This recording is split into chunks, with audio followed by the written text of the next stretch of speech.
informative.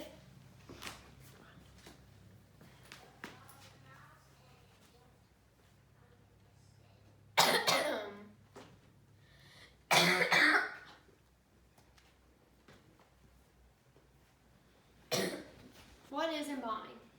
According to funerals.org, embalming is the preservation of the human body. Embalming serves three main purposes: preservation, disinfection, and sanitation. The three main points I'll address in this speech are how embalming came about, why we do it, and how we do it. According to the National Museum of Funeral History, the earliest known embalmers were the ancient Egyptians. During that time, mummification was practiced.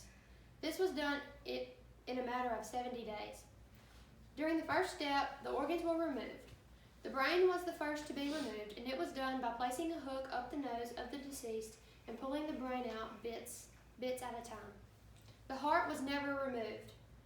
It was considered to be the center of a person's being and intelligence. All organs were placed in jars and would later be entombed with the body. Step 2 was the removal of the moisture from the body. This was done by placing natron, which is a salt with drying properties, on the body and allowing it to sit. Once the body was dry, the ancient Egyptians would lightly wash the body to clean the excess natron off.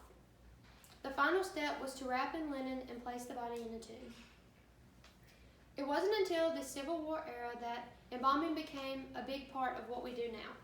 It was done to ship soldiers back. We embalmed to ship soldiers back from war to be buried by their family. According to the video, The Embalming Process, viewing is helpful. Today, embalming has become a legal requirement depending on time of death and time of final disposition of the dead.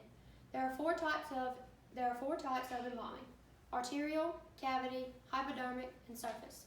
Arterial is when you place the solution directly into the blood vessels. Cavity is used to remove fluid from organs. Hypodermic is used when arterial didn't distribute very well. And surface embalming is used on victims of accident, trauma, cancer, or skin donation. Now, many of you may wonder how bodies are embalmed today. According to a video on National Geographic, you must first clean the body using antibacterial soap and warm water. You then close the eyes using eye caps and the mouth using a needle injector and a needle. Once you mix your fluids, you would make your incision with your scalpel. The first thing you will see is muscle and tissue. You cut through the muscle and tissue in order to find the jugular vein, which is cream in color, but once you touch it, you may see a color of blue or purple shoot through it. You would tie one piece of ligature around the vein and let it go back to its normal position. The reason you let it go back to its natural position is to find the right common carotid artery. It is directly under the vein. It is also cream in color, but much larger, so you would need two pieces of ligature. Once you make your incision across the artery and then the vein, you would insert your arterial tube into the artery and your forceps into the vein to initiate the drainage.